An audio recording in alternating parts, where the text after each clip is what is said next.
Welcome back to The Explainer. Today we're going to play Art Detective and uncover the hidden history of pearls, specifically looking through the lens of London's National Portrait Gallery. You know, when you walk through a museum filled with the faces of Britain's most powerful historical figures, it is just so easy to look at the faces and move on.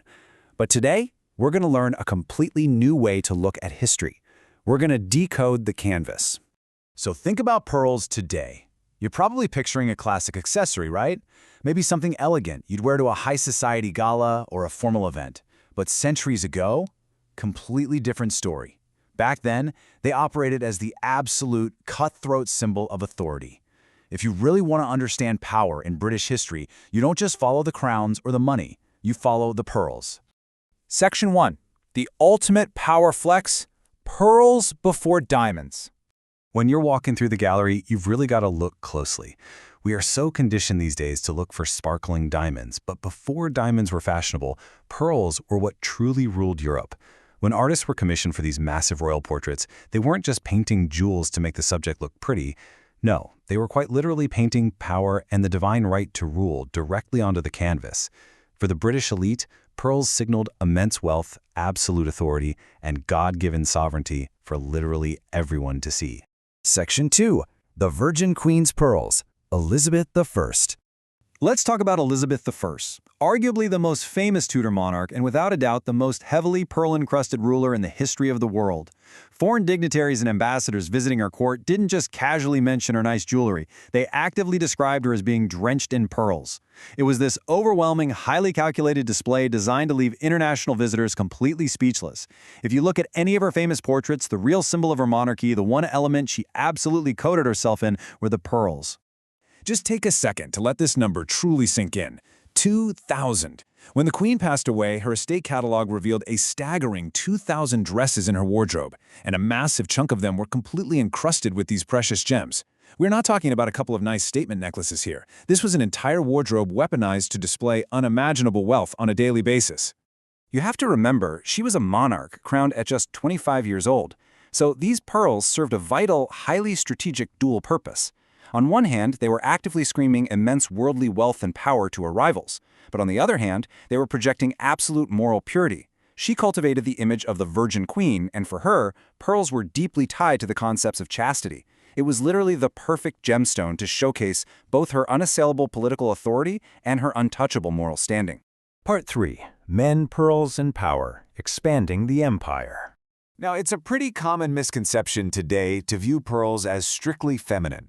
You might be wondering, did the rugged explorers, the kings, and the generals of the era actually rely on delicate white gems to project dominance? Well, the answer is a resounding yes, and it completely changes how we view these guys. The men actively building the empire were just as draped in this symbolism.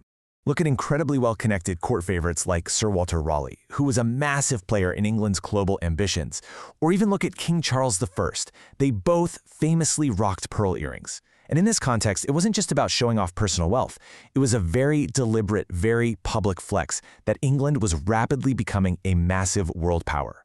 Wearing that earring was basically saying, we are expanding, we are insanely wealthy, and we are a global force to be reckoned with.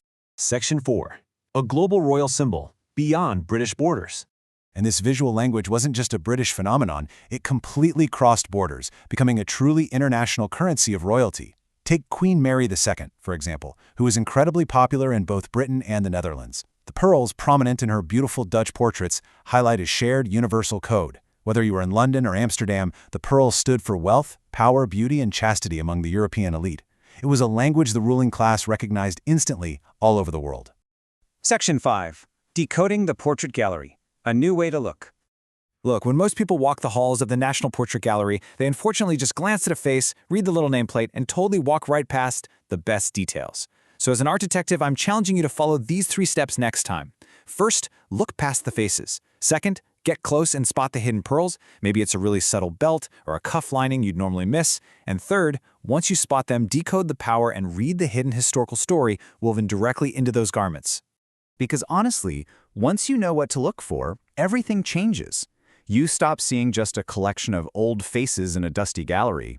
Instead, you start seeing power, You start seeing complex political identity, and you start hearing the quiet language of royalty speaking directly to you across the centuries. In Britain, these weren't just pieces of jewelry. They were living history, painting a vibrant picture of ambition and empire. Which leaves us with this final, fascinating thought. Now that you know pearls are history and not just jewelry, it really makes you wonder about our world today. If pearls were the absolute, unquestionable status symbol of the past, what everyday items around you right now are secretly projecting absolute power? What modern symbols of dominance are hiding in plain sight, just waiting for a future art detective to decode them? Keep your eyes open, because the quiet language of power is always being spoken. Thanks for joining me on this explainer, and I'll see you next time.